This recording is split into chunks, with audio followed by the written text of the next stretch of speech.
T'es-tu tanné d'être dans le déni? Ah ben non, tu sais pas que t'es dans le déni parce que t'es dans le déni d'être dans le déni. Fait que je sais que ça peut peut-être être un petit peu difficile de sortir du déni, mais si t'es prête à sortir du déni, clique le lien en bio.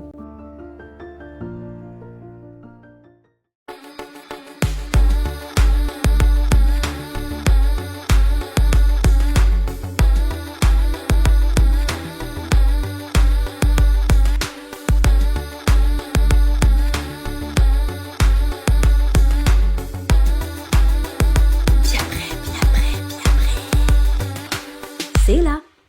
Qu'est-ce qu'on disait? C'est toujours bizarre de commencer un podcast. Oui, j'haïs tellement ça. Ouais, les débuts, c'est dur. Je suis comme, là, des fois, je me dis, je fais-tu une intro? Je fais-tu pas d'intro? Bonjour. Ouais, c'est ça. Je suis comme. Bonjour tout le monde. Là, on sonne comme le premier ministre, un peu désagréable. Exactement. Puis là, tu sais, il y a Joe Rogan qui Ouais. va dans le vif du sujet. J'aime tout le temps ça, mais un épisode sur deux, Ouais, moi aussi, c'est un peu ça. Des fois, ça marche, des fois, ça marche pas. C'est ça, exactement. Mais dans le fond, je voulais savoir, je te présente comment? Ouais, c'est une bonne question Ouais. parce que moi-même, je le sais pas. Tu sais, Ouais. Au début, j'étais rébarbative avec le terme journaliste indépendante, puis Ouais. je l'embrasse de plus en plus parce que je pense que c'est ça que je fais. Ouais. tu sais. C'est parce que je suis plus éditorialiste dans le sens que je donne mon opinion. OK? Je me permets de donner mon opinion. Fait qu'au début, je me disais, c'est comme plus, tu sais, je suis animatrice de podcast, mais le terme YouTubeuse, je peux pas le sentir, puis influenceuse non plus. Non, mais t'influences quand même, là. Ouais, mais tu sais, pour moi, influenceuse, c'est un panneau publicitaire Ouais, je comprends. ambulant, puis c'est pas ça que je fais, tu sais. Ouais. Fait que, mais oui, je cadre dans la définition, parce que j'ai regardé c'était quoi la définition d'influenceuse, puis ça a l'air que n'importe quoi que tu fais en ligne avec un public, t'es influenceuse. OK. Fait qu'il n'y a pas de catégorie genre journaliste, OK. animateur, on est tous des influenceurs. Toi aussi, t'es une influenceuse. Moi, je suis une influenceuse aussi, ouais. Micro, je pense. En bas de 10 000, c'est micro. Ah, il y a même non, des il y a nano. catégories. Ouais. Ah, OK. Il y a nano-influenceur, micro-influenceur. En haut de 10 000, moi, je suis rendue à presque 12 000 followers. Fait que je suis comme en haut de micro, mais tu sais, on s'en. OK. J'avais aperçu. J'étais pas au courant de... Mais je pense que la micro-influence est plus influente parce que c'est du vrai monde. Donc, toi, tu serais comme Gros micro. beau. T'as pas... Ben oui, puis tu sais, tes followers sont pas achetés, entre guillemets. Non. Mais T'sais, j'ai quand même un 120 000 abonnés. Fait que, tu sais, je sais Ah, pas OK, si sur c'est encore- ta chaîne, Sur toutes, mettons, toutes mes plateformes confondues. OK. Mais juste sur Facebook, je dois être rendue à pas de 60 000. quand même. Ouais, ça a grossi beaucoup dernièrement. OK. Sais-tu pourquoi? Je pense que l'algorithme a changé sur Facebook. Je pense que malgré le fait qu'il y a eu énormément de censure, quand Trump est rentré dernièrement au pouvoir, Zuckerberg a comme fait un genre de move politique de mea culpa, de genre c'est terrible, le gouvernement nous ont fait des pressions pour censurer pendant la pandémie, tout ça. Mais à ce moment-là, c'est comme si on débloquait des comptes qui avaient été bloqués, j'ai l'impression. Puis, Pour vrai? ouais, moi, en tout cas, j'ai vraiment vu une grosse différence. J'ai recommencé à faire de la croissance que je connaissais vraiment plus, que j'ai pas du tout sur X. OK. Comment ça, t'as pas... terminé. Ah, ouais? Ah ouais, non, mais c'est hallucinant. Si j'ai réussi à gagner 2 abonnés en une semaine, c'est un miracle. Là. Mais pour vrai, moi, c'est là que je t'ai découverte sur X. J'ai eu un momentum. J'ai commencé au début Ouais. sur X. C'est Twitter à l'époque. Là. Ouais. Puis c'est là que j'ai eu mon momentum. Moi, Facebook, de 2020 à 2022, ça se passait pas du tout. OK. Là. J'avais 2000 abonnés, je pense. Puis il y a eu le convoi Ouais. à Ottawa que j'ai couvert. Puis là, j'ai eu T'as- des milliers Ah, j'ai des d'abonnés. frissons. Ah. C'est hot. C'était quelque chose, ouais. Puis là, c'est parce que les gens cherchaient à s'alimenter de la nouvelle autrement parce que je pense qu'il y a beaucoup de gens qui sentaient que c'était de la désinformation, ce qui était couvert dans les médias traditionnels, puis cherchaient quelqu'un de crédible qui allait sur le terrain puis qui faisait juste rapporter ce qui se passe. Des tu sais. faits? Des faits, oui, c'est Ouais. ça. C'était comme... Pas voici émotivement, ce qui se là. passe. Ouais, ben, je m'assois avec des camionneurs ou OK. il y avait des gens qui ramassaient de la nourriture qui redonnaient aux sans-abri alors qu'il avait été dire que les manifestants volaient la nourriture des sans-abri. C'était totalement le contraire. Il y avait tellement de bouffe qu'il y avait dû appeler du monde pour aller livrer dans des Oh. organismes parce que les gens étaient hyper généreux. Fait que tu sais, c'était pour montrer, regardez, là, c'est 2 poids, 2 mesures. Puis là, j'ai eu un boost à ce moment-là. Puis après, ben là, j'ai commencé à sortir mes vidéos très controversées. Là, j'avais fait un talk show qui s'appelait Juste pour savoir, où Ouais. j'avais reçu des scientifiques. Mais ça, je l'ai pas vu, par exemple, moi. Ils remettaient en question le vaccin. Fait que là, tu faisais pas ça. Là, j'ai été vraiment hyper censurée. Puis là, c'est ça a redébloqué vraiment l'année dernière avec une vidéo que j'ai faite en pétant une coche dans mon char. Tu sais, genre de vidéo. Ah, je l'ai vu. Ouais, tout le Avec monde ton père? Ouais, c'est ça, exactement. Ah, avec mais papa. oui. Ah, ça m'a vraiment touchée. Mais j'étais vraiment comme, je peux pas croire qu'on est en train de vivre ça. Puis j'ai hésité beaucoup à faire ma vidéo parce que je me disais, je suis tellement une parmi tant d'autres. Tout le monde a une histoire d'horreur avec le système de santé Ouais. au Québec.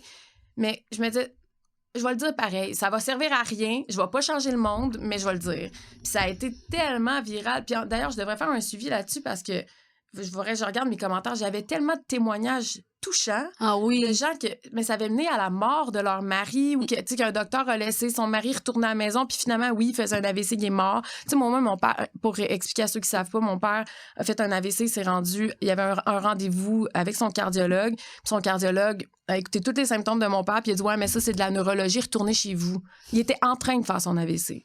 Fait que mon père est retourné chez eux, il a conduit son auto, il m'a appelé, puis moi, j'ai dit, mais voyons, papa, t'es en train de faire un AVC, il va à l'hôpital. Il est retourné à l'hôpital, puis là, il a été pris en charge, mais il y avait beaucoup de dommages quand même qui avaient été faits. Ça aurait pu être pire. On peut toujours se dire ça. Ouais. Mais bref, tout ça pour dire que cette vidéo-là m'a comme redonné un démarrage. C'était un peu niaiseux. Des fois, je dis, mon Dieu, papa, tu m'as relancé sur Facebook. Mais il est correct, ton père? Il y a quand même des séquelles. OK. Ouais. Il a quel âge? Il a 74 ans. OK. Puis il est quand même cardiaque, fait qu'il y avait des antécédents. Fait que c'est sûr que, bon, quand tu vieillis, ta santé, ça fait partie de la vie. Tu peux l'avoir se détériorer, mais c'est sûr que ce qui est frustrant, c'est de se dire, s'il avait été pris en charge au bon moment, il y aurait probablement eu moins de symptômes. De séquelles. De séquelles. 100%. Aïe, aïe, aïe.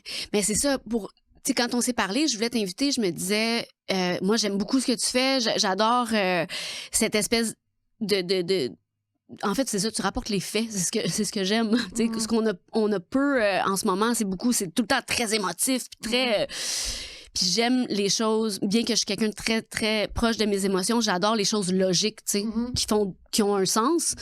Puis bref, j'aime ce que tu fais, puis là, je me suis dit... On s'est connus dans le milieu artistique il y a très longtemps. Ça fait quoi? Ça fait quasiment 20 ans? Mais mettons qu'on essaie de le calculer. Moi, j'ai 40. Toi, tu dois avoir ça? J'ai 40. T'es 85? Oui. Yes. 23 mai 85? Yeah!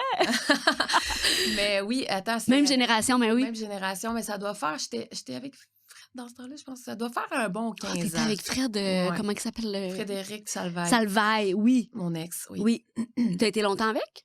2 ans, 2 ans, OK. Mais bref, on s'est connus dans les cours d'ateliers de jeu devant la caméra, etc. Puis, t'es aussi musicienne et chanteuse, puis t'as essayé de faire une carrière outre-mer. Ouais, ben en fait, surtout aux États-Unis. Surtout aux États-Unis.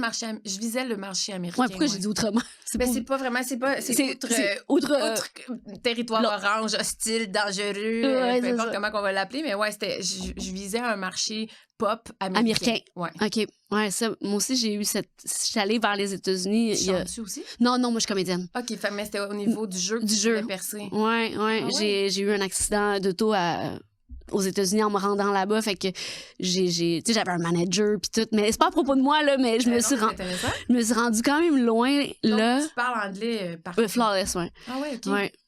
Mais en fait, c'était mon obsession. Je pensais que j'allais être heureuse une fois rendue là. Finalement, ça a vraiment crashé. Mais toi, tu as eu ce même genre de parcours, mais pour la chanson. Puis finalement, pour te rendre compte que c'est un milieu qui est... je vais dire le mot toxique, là, mais... C'est le mot que j'emploie généralement. Oui, c'est ça. Qu'est-ce qui s'est passé? Comment ça s'est... Ben, mon Dieu, c'est une question à grand déploiement. Oui, vraiment. C'est ça le but. Oui. Ben, je trouve ça intéressant tout ce que tu viens de me demander. Quand même, je savais pas que tu avais vécu ça aussi. On a un peu ce rêve-là tout le temps, je pense, quand on est jeune puis qu'on veut devenir... En fait, si tu veux œuvrer dans un milieu artistique, tu rêves de célébrité, pas parce que bon, probablement qu'il y a quelque chose de glamorous dans être célèbre, mais c'est parce que le succès dans être... avoir du succès dans une carrière artistique égale être célèbre.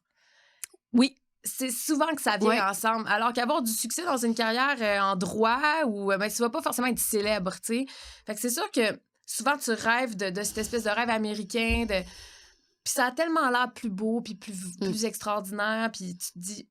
tu vas être mieux ailleurs. Mais tout ça pour dire que mes 2 parents sont profs de musique. Donc, moi, je viens d'une famille très artistique. Très jeune, je savais que je voulais faire une carrière dans ce domaine-là.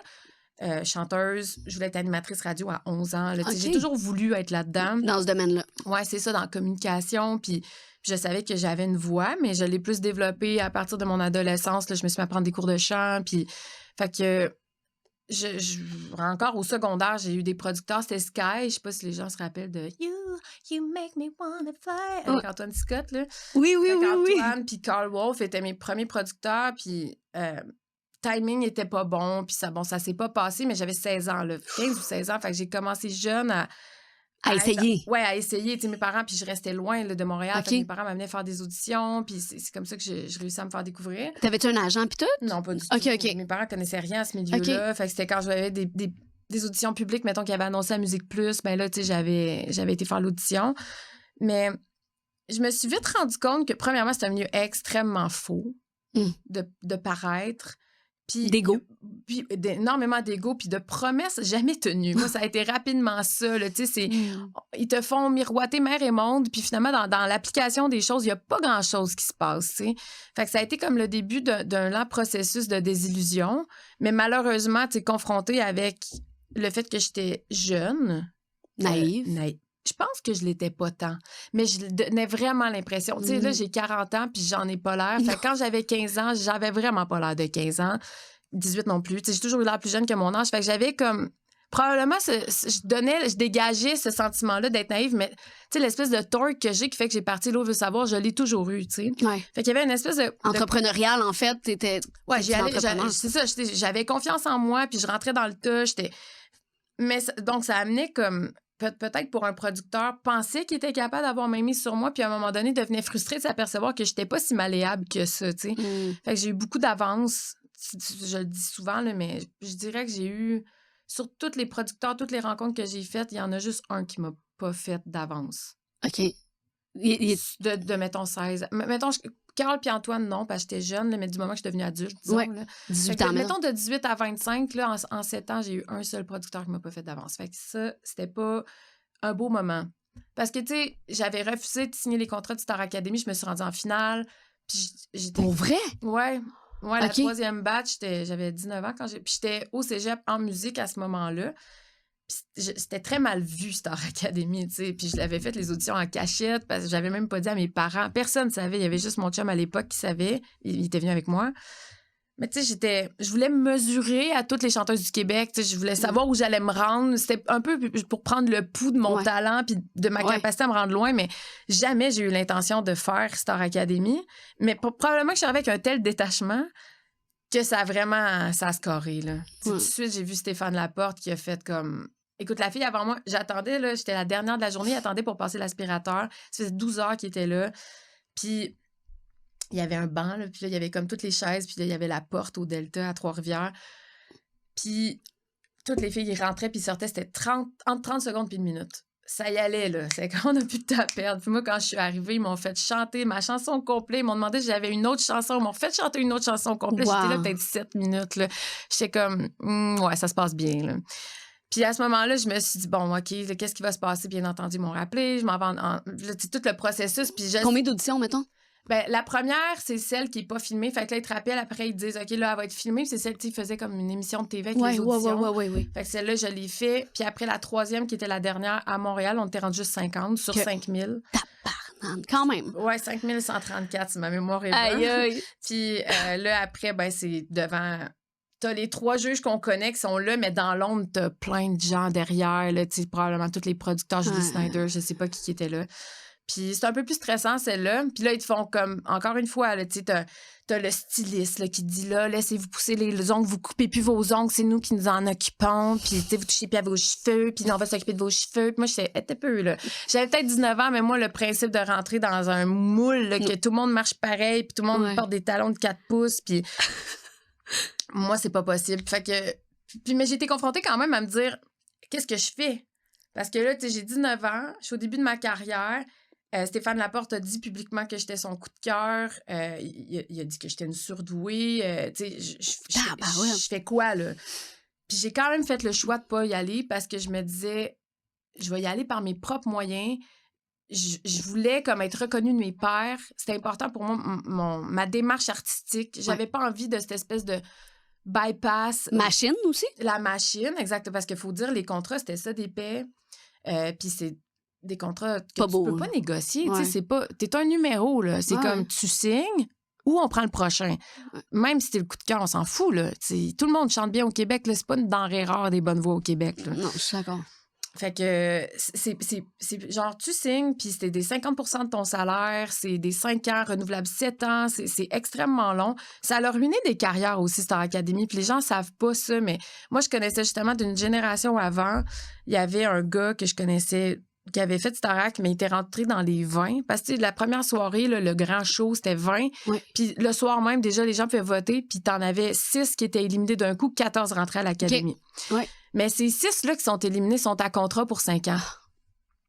Parce qu'ils ont eu une visibilité, j'imagine. Mais tu sais, il y a personne qui a eu sa carrière propulsée ce soir-là qui est expulsé de l'Académie, mais qui rentre même pas à l'Académie. Puis ce gars-là, il faisait partie de ces gens qui avaient déjà... Il était chansonnier, il vivait bien de sa vie, là. Ouais, de bar, parce que souvent, c'était au noir, là. Oui. Puis là, il s'est retrouvé à devoir donner 50% de son salaire à Starac, là. Fait que c'est pas si cool que ça quand tu fais une petite gig à 200-300 piastres de donner la moitié à une machine Production J. Fait que bref, tu sais, moi, j'étais consciente de ça. C'est peut-être ça aussi qui a joué dans ma prise de décision. Je me disais, c'est à double tranchant. Ça peut ruiner ma carrière aussi, tu sais. Puis finalement, donc, j'ai été quand même voir une thérapeute pour prendre ma décision. Mais à la fin de ma séance, c'était clair que je disais non. Mais t'avais des outils quand même à 19 ans, parce que moi, à 19 ans, j'avais pas d'outils, là. Tu sais, comme... Ouais, j'avoue qu'avavec du recul, c'est vrai que j'étais outillée. T'étais quand même outillée, parce que, pour vrai, je t'écoute, je me dis, les jeunes aujourd'hui à 19 ans, être confrontés à... En tout cas, je sais pas, je trouve qu'il y a quand même une maturité... Ouais, je sais pas qu'est-ce qui fait que j'avais cette maturité-là. Ben, je pense que ma mère est quand même Elle a toujours travaillé sur elle, fait que, tu sais, j'ai été élevée elle m'a appris à être à l'écoute de mes émotions, nommer mes émotions, tu sais, analyser ce qui se passe dans mon corps. Ton ressenti. Mon ressenti, c'est ça, fait que j'étais pas étrangère à moi-même, puis je pense que la plupart des jeunes adultes se connaissent pas. Exact, c'est ça. Ça m'a permis d'avoir un cheminement plus éclairé là-dedans que quelqu'un qui se serait jeté la tête première probablement là-dedans en se disant comme fame, yes! T'sais, moi, après, le monde venait me voir. J'avais un emploi à Nicolette. J'ai été une ville de 8000 habitants. Ah, tu viens de Nicolette? Ouais. OK. Quoi, tu viens de Nicolette? Non, mais je connais Nicolette. Je connais... ouais. L'école de police. Ouais, c'est ça. Puis il y avait ben des gens qui venaient me voir à mon travail pour me dire, mais voyons donc, t'es-tu folle? Tu as-tu pensé? Puis tu travaillais dans quoi, maintenant? Ça s'appelait Copie Conception. C'était une imprimerie. OK. J'ai vraiment eu du fun. C'était ma job étudiante, mais c'était hot. Vraiment une belle place. Puis j'ai adoré travailler là, mais les gens venaient me voir puis vraiment me sermonnaient, là. Puis j'étais comme, pensez-vous sincèrement que j'ai pris cette décision-là sans y penser, tu sais?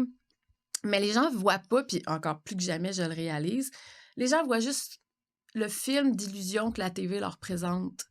Les gens voient pas en arrière. Les gens sont pas conscients qu'il y a un dark side à l'industrie du divertissement, que tout n'est pas rose et paillettes. Puis moi, je le pressentais déjà, ça. Fait que je me disais, bon, ben, vous comprenez pas ma démarche, too bad, mais tu sais, moi, j'ai jamais regretté ma décision. Question de même, quand t'as refusé le contrat, y a-tu, genre, Stéphane Laporte qui a dit quelque chose? Non, ouais, c'est ça, j'avoue que... Y a-tu quelqu'un qui t'a fait comme, hey, tu sais, repense-y 2 fois? Y a pas eu ça. Puis tu sais, j'ai vécu la même chose à Musique Plus après. Comme VJ recherché? Exactement, j'étais en finale, j'ai fait le show. Ça s'appelle l'ironie du sort.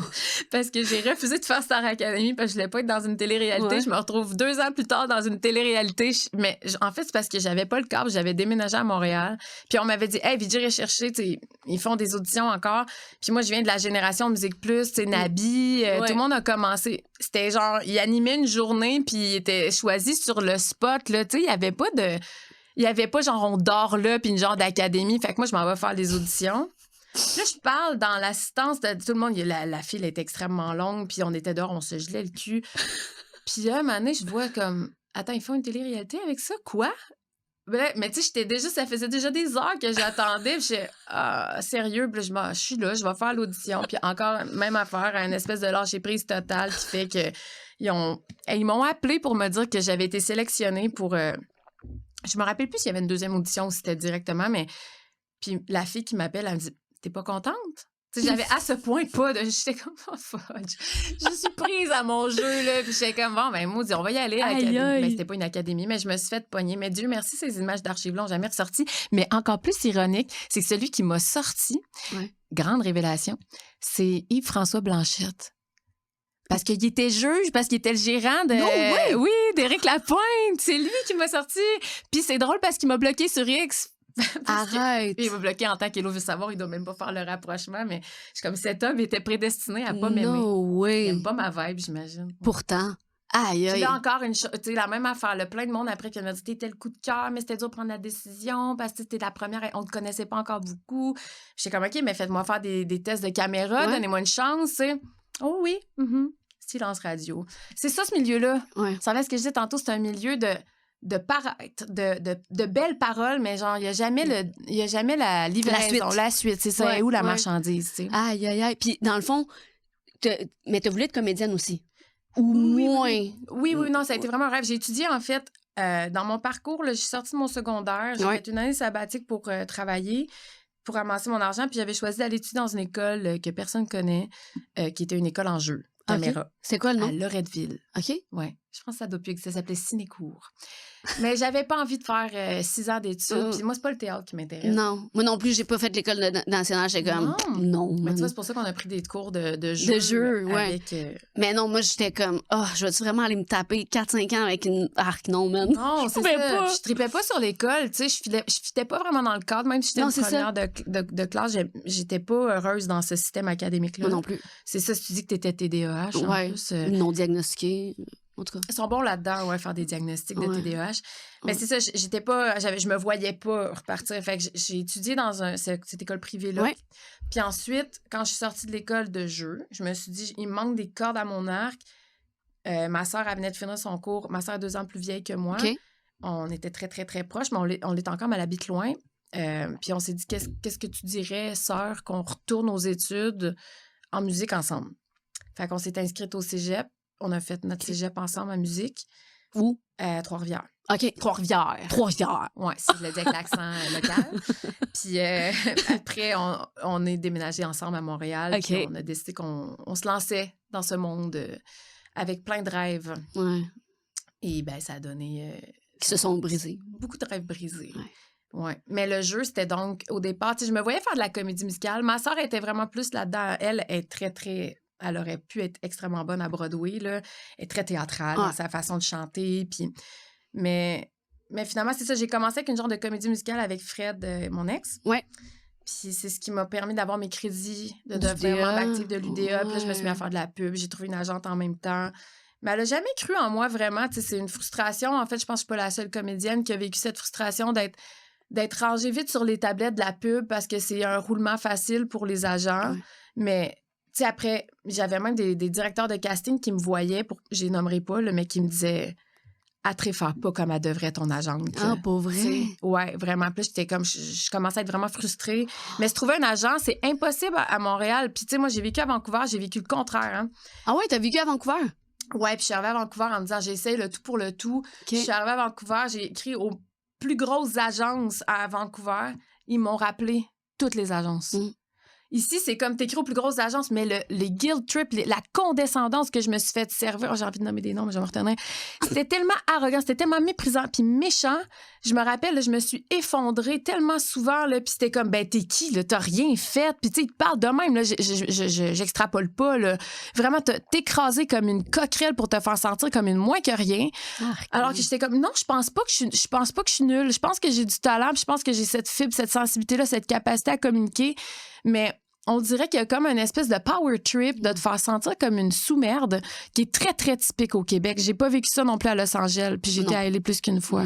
Toi aussi, t'es-tu allée à LA? J'étais allée à LA aussi, oui. Mais moi, j'ai rencontré des grosses agences, puis ce que j'aime des États-Unis, c'est qu'ils, je le dis en anglais, mais des worship talent. Ils vont comme... Ils embrassent le talent des inconnus, tu sais. Ouais. Alors que ici au Québec, il faut que tu te prouves. C'est jamais assez. C'est jamais assez. Puis une fois que tu as réussi, là, peut-être que on va t'accorder un micro. Peut-être. Là, mettons qu'une fois que c'est fait, là, ben là, il ne démontre plus jamais, là. Tu sais, il y a du monde sur la TV, des fois, puis je veux pas, c'est pas que je les aime pas, mais non, mais non. Mais mettons Guylaine Tremblay, tu sais, elle a eu ses belles années. Absolument. Là, on pourrait c'est une bonne... être extraordinaire, absolument. Puis je dirais, mais Girard, ils sont tous super bons, mais... C'est incroyable, ça fait des décennies qui habitent, qui campent les premiers rôles de notre TV, tu sais. Y en a-tu une relève ou il y en a pas? Il y en a pas. C'est ça. Il y en a pas, puis c'est ça. Moi, j'ai toujours voulu habiter aux États-Unis. J'adore les États-Unis, puis mon rêve a été un peu brisé, moi, en arrivant là-bas, parce que j'ai eu des problèmes d'alcool, puis je suis tombée je suis rentrée en thérapie. Quel âge quand t'es J'avais 30 ans. Ah oui, OK. Ouais, ça fait 10 ans. Ah, ça fait pas si longtemps. Ça fait pas si longtemps. C'est après qu'on se soit... Oui, 100%. Moi, je suis partie sur mon désir d'être une grande actrice internationale, puis j'en ai pas démordu. Mais c'est merveilleux. Oui, puis je me considère comme une très bonne actrice, mais aujourd'hui, j'ai pas vraiment... j'ai pas très envie non plus. Ça te tente-tu? Ouais, je suis comme, j'ai goût de produire mes affaires, puis j'ai goût, tu sais, de faire mon art avec les gens que j'aime, tu sais, de travailler avec du monde que j'aime. Bien important, du monde que j'aime. C'est tellement important. Oui, tu sais, fait que, mais je dirais pas non à des opportunités, mais, tu sais, j'ai plus d'argent, je suis comme... Ah non, OK, tu t'autogères? Je m'autogère en tabarnane, là, Ouais. peut-être un petit peu trop des fois. Ouais, je comprends. Mais c'est ça, mais ce que je veux dire, c'est qu'aux States, aux États-Unis, le talent est vraiment comme, wow, tu sais, t'as pas besoin justement d'avoir un gros CV pour te faire considérer, Non. en fait. Ben, en fait, c'est qu'il y a le business dans le terme show business, puis les Américains sont business. Exactement. Ils te voient comme une opportunité d'affaires. Et On n'est pas business au Québec. zéro. C'est comme, On est né pour un petit on pain. le sent-tu? Puis là, ouais, c'est plus comme l'émotion, puis on aime ça comme les Cendrillon, les histoires Cendrillon. Ouais. C'est pas pour je veux vraiment pas être méchante, là. Mais c'est pas pour rien que c'est Marie-Hélène Thibert qui a gagné le premier Star Academy. C'était pas la plus charismatique, Non. c'était pas la plus talentueuse, mais elle avait une histoire de Cendrillon. T'sais, on l'a un peu pris en pitié. T'sais, c'était comme l'histoire du Black Swan, le cygne noir qui devient... Ben, le petit canard qui devient le cygne. Ouais. On aime ça, ces histoires-là, au Québec. Puis j'étais pas dans le casting qui fitait pour que j'aie une carrière. Premièrement, c'est plate. Je dis ça objectivement, là, je connais mon cast. Là. Ouais. Belle fille, un peu girl next door, sympathique. C'était super bon pour de la pub, mais... Tu sais, les premiers rôles au Québec, mais on s'entend, c'est dans mettons, de 25 à 32 ans, mettons, là, que j'avais mon agent. C'était, ou 35, je sais plus. C'est qui ton agent? Joanne Lalande, ça? J'ai un blanc, t'imagines comment mon cerveau l'a rayé du disque dur? Oui, Lalande. Je connais pas. En tout cas, crime, ça a été mon agent de 10 ans, j'ai un blanc. C'est spécialement, tu sais, on n'avait pas forcément... J'ai essayé en plus d'avoir une relation avec elle, mais... c'est ça. J'étais pas sa préf. Ouais. Mais j'ai perdu mon idée.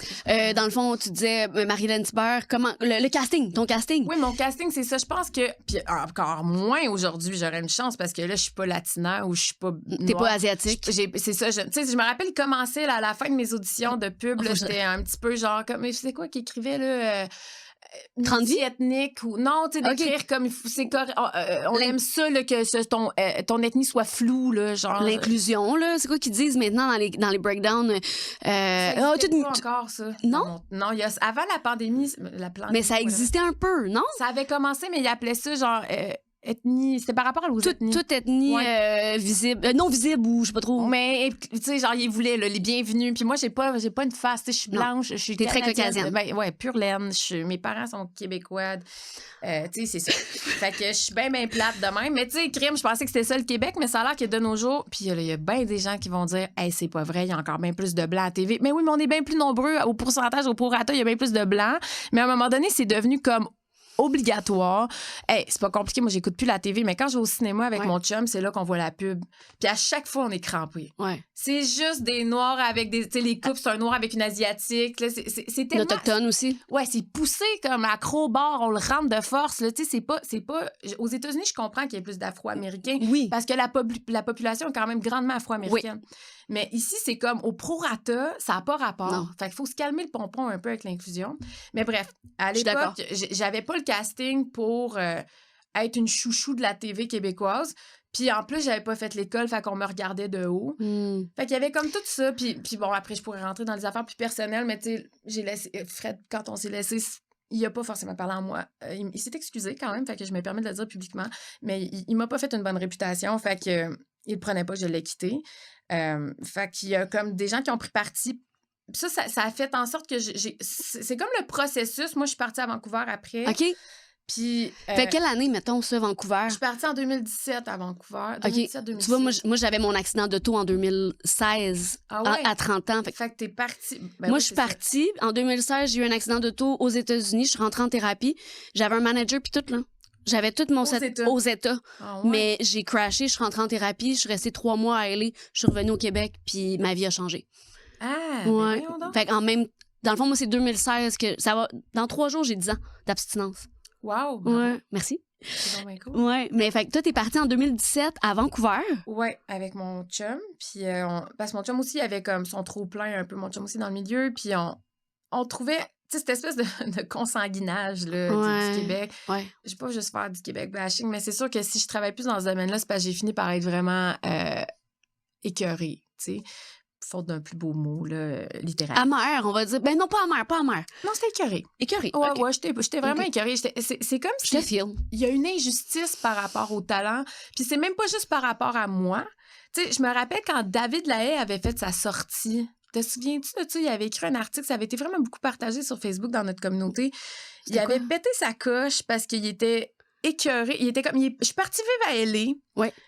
David Lahaye, pour moi, c'est un des plus grands talents d'ici. Ouais, il est incroyable. Il est extraordinaire. J'aimerais ça le recevoir, d'ailleurs. Il est vraiment... Ben oui, c'est sûr qu'il va venir. Mm-hmm. Peut-être son numéro, je vais te le donner ça. En tout cas. David, il est authentique dans sa... C'est un vrai artiste. Oui. Il rentre dans son rôle. Il est absolument phénoménal à l'écran. Il est parti faire une carrière à LA parce que le Québec n'a pas voulu de lui pour une... il dénonçait les raisons vraiment bizarres. Après Omerta, sa carrière partait vraiment en flèche. Puis il s'est fait blacklister. No way. Qui sait pas trop pourquoi. Mais la petite guéguerre des agents de casting, parce qu'on en a juste 5 au Québec qui tu sais, comme... C'est ridicule, ça aussi. Puis, bref, à un moment donné, il était plus hot. Fait que il y a plus personne qui voulait lui donner de la job. Puis il a jamais trop compris pourquoi. Puis... Je sais pas, il y aurait un autre côté de la médaille à ça. Peut-être qu'il a fait des affaires qui étaient poches, je le sais pas, je suis pas au courant, j'ai juste la version de David. Exact. Mais je faisais vraiment écho à cette espèce de frustration de faire, c'est quoi qui vous prend de bouder votre talent comme ça, puis de pas donner des deuxièmes chances à ceux qui les méritent vraiment, puis de nous rabâcher tout le temps les mêmes personnes qui sont pas forcément les plus talentueux. Non, il y en a qui sont vraiment pas si hot que ça. Puis en plus, on donne plus la chance aux artistes de mettre leur plein potentiel à profit parce qu'on leur fait tourner dans des horaires complètement débiles. Les conditions de tournage sont atroces. Puis ça va pas en s'améliorant. C'est hallucinant la quantité de textes qu'ils doivent assimiler. Des changements le jour même. Il faut qu'ils se sont enfargés. C'est pas grave, on continue, on n'a pas le temps. Vite, on change les lumières. C'est hallucinant. Je le sais, mon chum, il est directeur photo. Ça n'a pas de sens, les conditions. T'sais, c'est frustrant. C'est juste frustrant parce que t'es là, t'as envie de travailler parce que t'es un artiste ou un artisan. T'as envie de te mettre à profit, t'as envie d'être dans la création. C'est ça qui est nourrissant pour ton âme. Puis finalement, t'arrives sur un plateau puis t'as juste comme l'irritant de pas pouvoir montrer le plus beau de toi-même. Ou pire, tu peux jamais être sur un plateau parce que personne veut te voir. Ouais, c'est fou. Ouais. C'est fou, raide. Tu sais, je vais me permettre vraiment de donner une autre... excuse-moi, mais je suis partie sur une lancée. Hey, vas-y, je t'écoute, j'adore. OK, bon, cool. Parce que c'est rare que je prenne le plancher de même. D'habitude, c'est moi qui le reçois. Oui, mais non, vas-y. mais c'est ça. Quand, à un moment donné, j'ai fini par être vraiment comme... Moi, je veux animer. Je le sais que je suis bonne pour animer. Puis là, j'avais 30 ans. C'était en 2016. J'ai resté juste avant de partir. Ouais, c'est ça. C'est l'année avant qu'on parte, 2016-2017. Puis je dis à mon agente... Trouve-moi des façons. Je veux rentrer à sucré-salé. Je sais pas, moi, il doit y avoir bien moyen d'être chroniqueuse été sur un show, là, une quotidienne. Bâtard, ça doit pas être... Voyons, donne-moi une chance. Il est près nous. Ah, mais là, il faut que tu sortes de l'École nationale de l'humour. Maintenant, ils veulent des comiques, des humoristes. Ben, voyons donc, Aline, c'est quoi le rapport? Je veux être animatrice, je veux pas être humoriste. Je comprends pas. Mais là, c'était tout... Ils vont tous les chercher à l'École de l'humour, maintenant, les animateurs. Fait qu'ils sont pas animateurs, mais ils sont capables d'être super vulgaires. Ils sont vraiment bons là-dedans. Bon, là, c'est pas là que je m'en allais. Mais, mettons que là, je veux dire, je dis à Joanne, je veux être animatrice, trouve une façon de me trouver de la job là-dedans. Puis là, il y a une espèce d'audition qu'elle a pas vraiment réussi à m'avoir.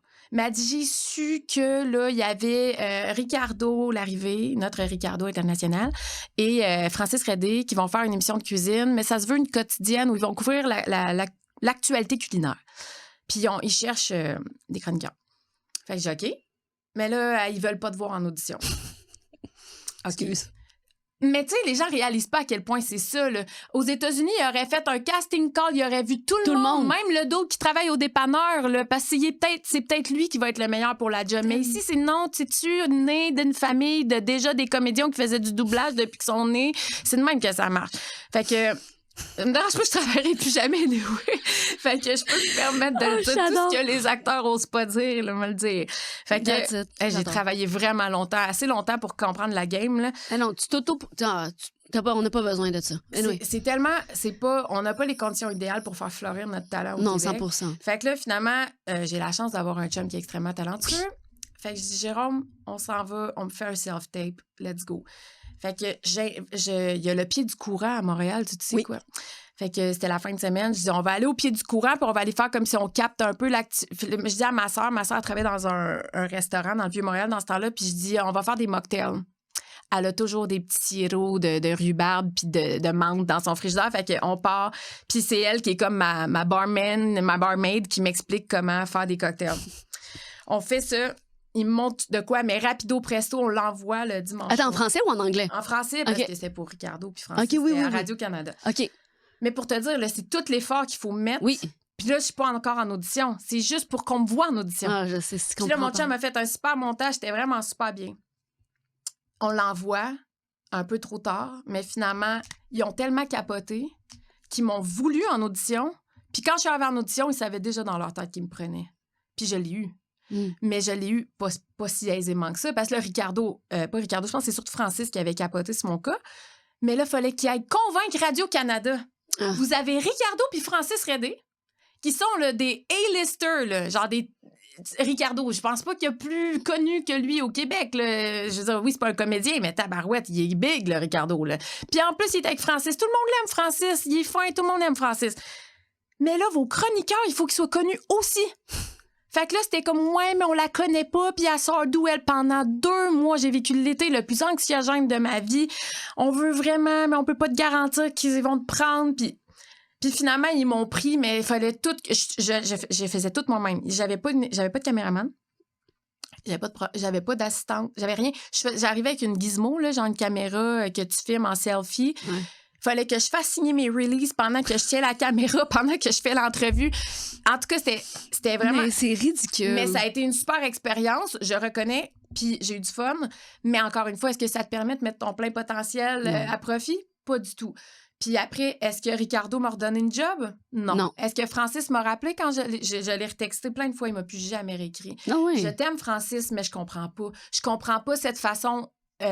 qui est pas dans l'humain, qui est juste dans « OK, j'ai besoin de toi pendant ce moment-là », c'est une transaction. Ouais. C'est ça. Moi, ça fait chier. C'est vraiment, vraiment blessant à la longue, parce que moi, je suis pas comme ça dans la vie.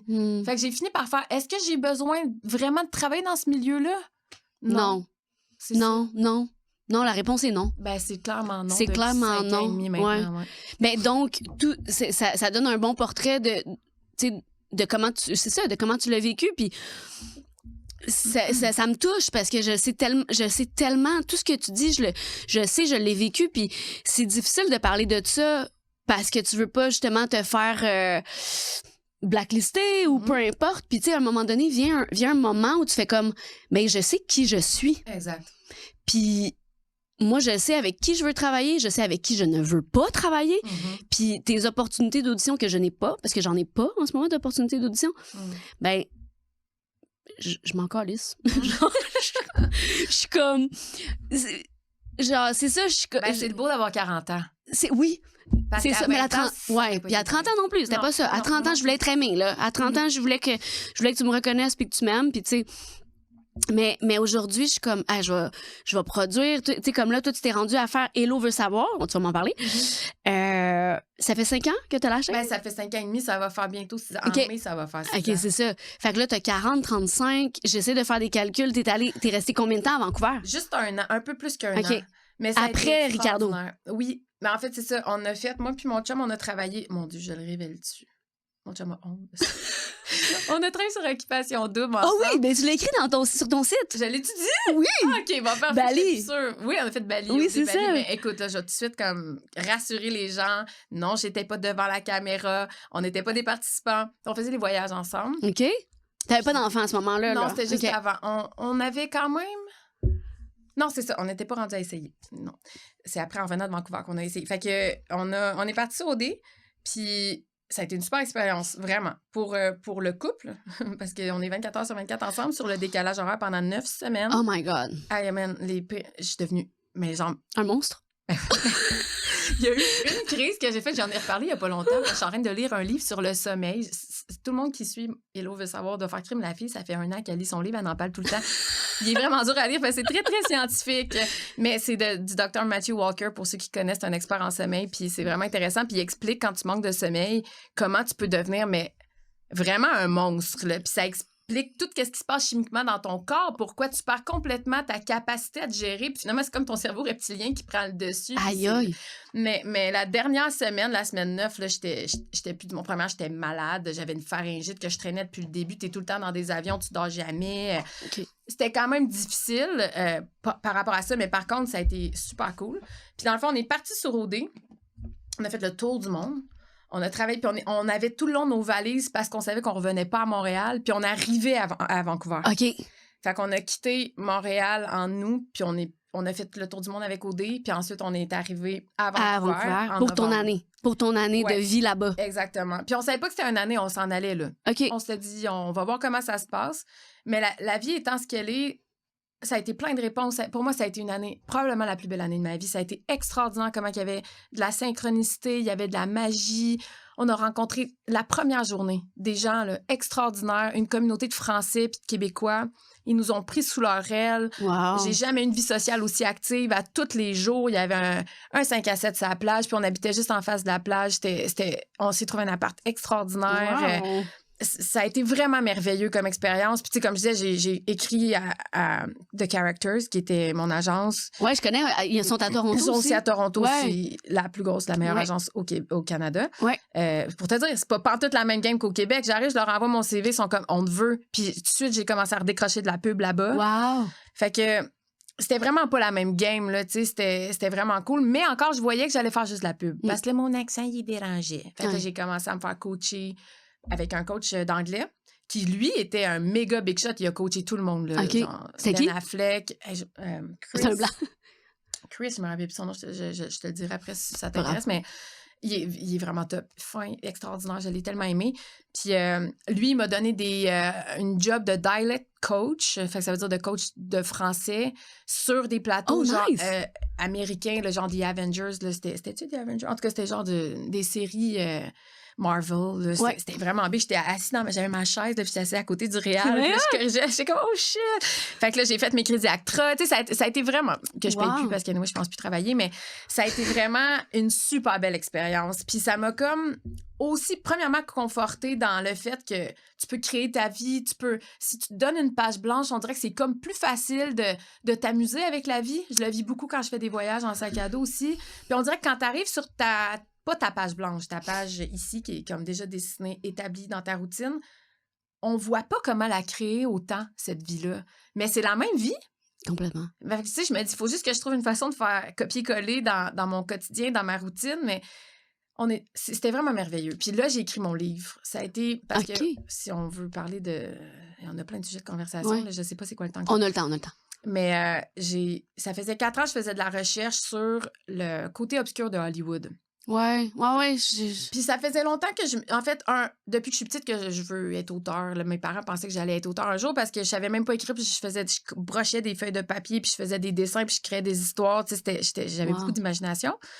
Puis je m'étais toujours dit, tu sais, si j'écris un livre, qu'est-ce que j'écrirais? Tu sais, c'était un sujet auquel des fois je m'adonnais de réfléchir. Puis un jour, je me suis dit, qu'est-ce qu'aurait été ma vie si j'avais dit oui les fois que j'ai dit non?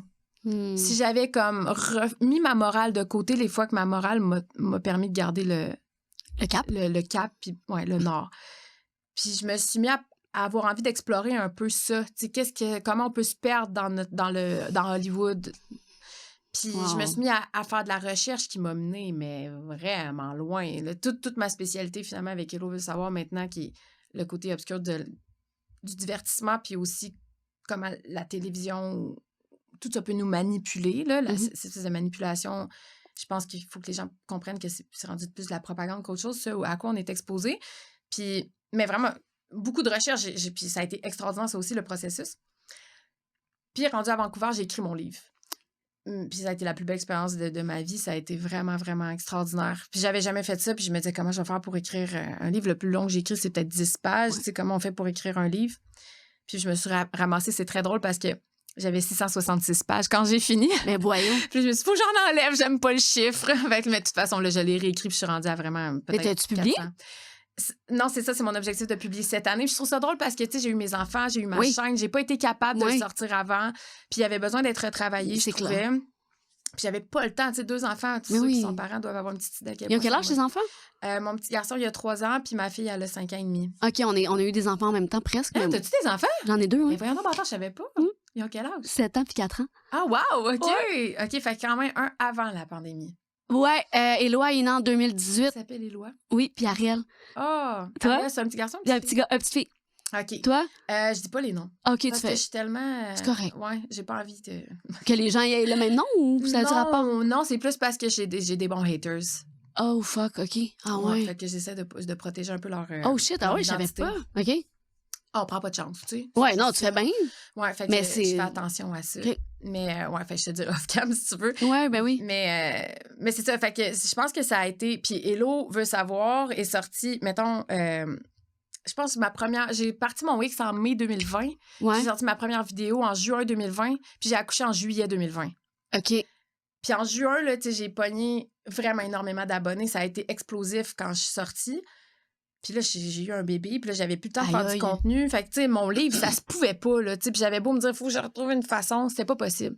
Mais, tu sais, je crois que tout est une question de timing dans la vie, puis je crois qu'il y a un Un grand plan. un grand plan qui est plus grand que moi, que ma petite 100%. conscience qui contrôle parce que je suis stressée, puis que... Fait que, tu sais, c'est pas un hasard que ce soit cette année que ça m'adonne de le finir, parce qu'avec tout ce qui sort sur Epstein, Ah, c'est marrant. juste trop parfait, parce que c'est ce que je dénonce, puis je pense que les gens étaient pas prêts à l'entendre. Quand je faisais ma recherche, je me suis fait traiter de tous les noms encore à ce jour, là. Mais tu sais, un ami de ma mère, mettons, hier, qui a écrit pour dire... Il a commenté publiquement ma vidéo que je viens de faire sur le Pizzagate. Que j'ai pas écouté au complet, mais qui m'intéresse. Ouais, mais en tout cas, si les gens, ça les intéresse, c'est comme une introduction pour dresser un portrait pour Ok. ceux qui n'ont jamais entendu parler Ouais, de c'est ça. Tu sais, moi, mon but, c'est jamais de convaincre les convaincus, c'est d'aller chercher ceux qui sont Qui savent. nouveaux, qui Oui. s'intéressent à ça puis qui savent pas trop, tu sais. Fait que je présente des faits Ouais. Comme de moi, mettons. façon assez digeste, parce Ouais. que c'est indigeste, les choses qu'on apprend là-dedans. C'est sûr. Mais de savoir que, tu sais, ce gars-là, il me juge depuis que j'ai parti ma chaîne, Ouais. qu'il pense que je suis perdue dans la secte des complotistes ou peu importe, je sais pas ce qu'il se dit, mais tu sais, c'est sûr qu'il doit se dire, pauvre Héloïse, tu sais, Elle souffre. mais elle souffre. Je pense que c'est ça, il avait pitié de moi. Aïe, aïe, aïe. OK. Elle s'entretient dans des affaires qui sont super négatives puis qui n'existent pas, tu sais. Puis là, il a fait, elle avait raison. Puis il a appelé ma mère, tu sais, puis il a dit, elle avait raison. Mon Dieu, je réalise que... Elle avait raison. Puis ça fait du bien quand même parce que moi, je tiens la ligne depuis le début. Je m'en fous que le monde m'aime pas pour ce que je dénonce, mais je peux pas me taire parce que j'ai tellement fait d'années de recherche. J'ai parlé avec des survivantes. J'ai lu des témoignages de survivantes. Ce que ces gens-là ont vécu, ils n'ont pas de voix, ils sont pas pris au sérieux.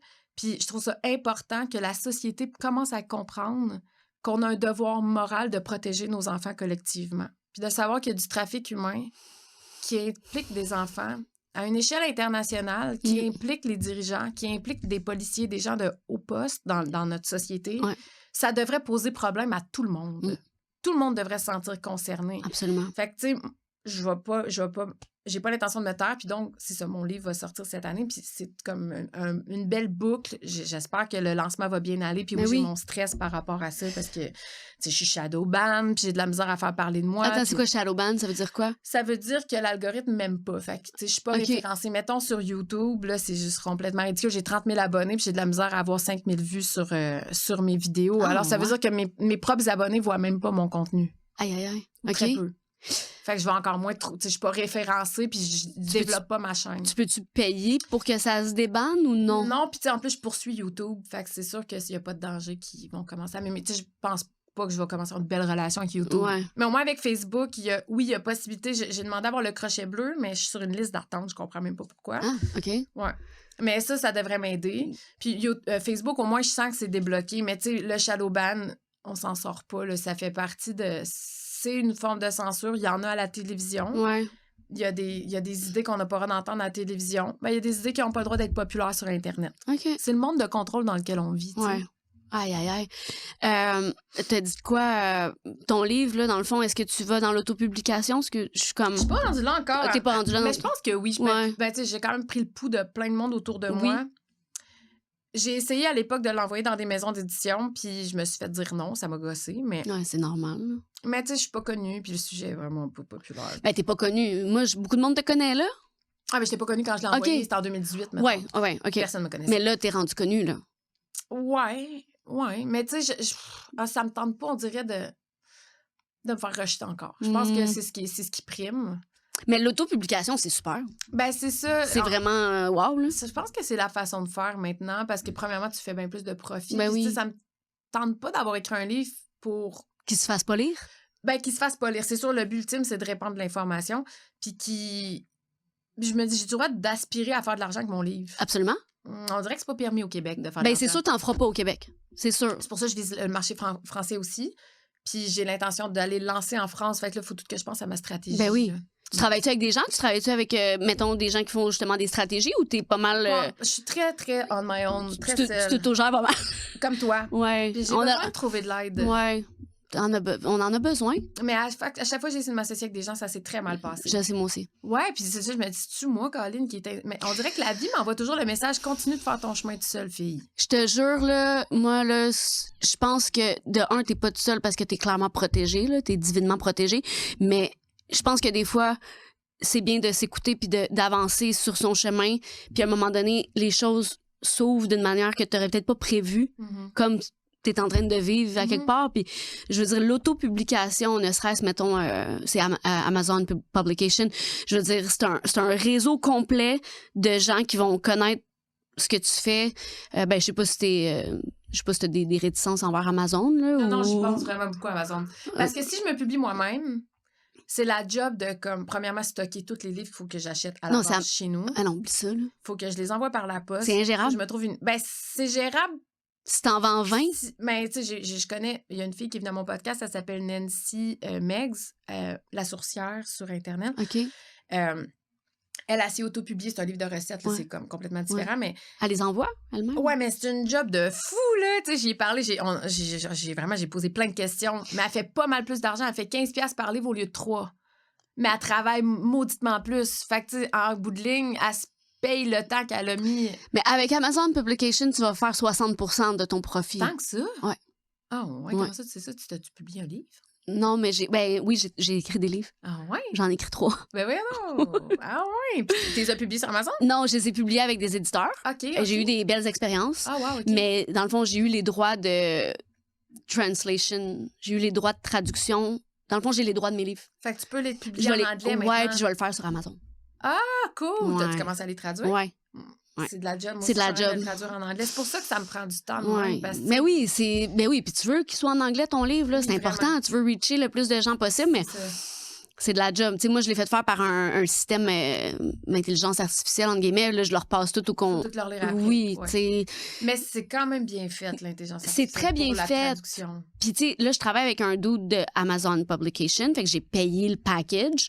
OK, ouais. J'ai payé. Vu que tu peux avoir comme il review il review, puis il t'aide à même faire l'enregistrement. Je vais faire l'audiobook avec un reader de eux. OK. C'est pas là, je vais le lire. Non, tu sais, j'aurais voulu peut-être avoir une reader de mon choix. Elle était comme, non, ça marche pas. Fait que là, je suis comme, OK, correct, là. Mais tu sais, ça coûte, mettons, 5 000. Puis t'as 3 publications. Fait que moi, j'ai 3 livres. J'avais mon carnet de fuite, puis la sobriété, je voulais les traduire en anglais, puis je voulais 2 audiobooks. Okay. Fait que là, j'ai 2 audiobooks, puis 2 publications.